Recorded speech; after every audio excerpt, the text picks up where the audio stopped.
أعوذ بالله من الشيطان الرجيم.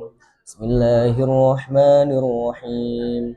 إذا سمعوا ما أنزل إلى الرسول ترى أعينهم تفيض من الدمع مما عرفوا من الحق يقولون ربنا آمنا فاكتبنا مع الشاهدين. وما لنا لا نؤمن بالله وما جاءنا من الحق ونطمع أن يدخلنا ربنا مع القوم الصالحين فأثابهم الله بما قالوا جنات تجري من تحتها الأنهار خالدين فيها وذلك جزاء المحسنين.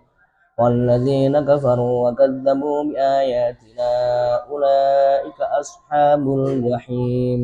يا أيها الذين آمنوا لا تحرموا طيبات ما أحل الله لكم ولا تعتدوا إن الله لا يحب المعتدين. وكلوا مما رزقكم الله حلالا طيبا واتقوا الله الذي أنتم به مؤمنون.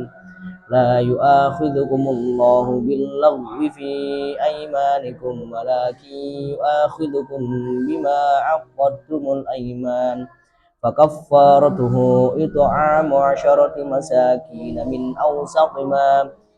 أوسط ما تطعمون أهليكم أو كسوتهم أو تحرير رقبة فمن لم يجد فصيام 3 أيام ذلك كفارة أيمانكم إذا حلفتم واحفظوا أيمانكم كذلك يبين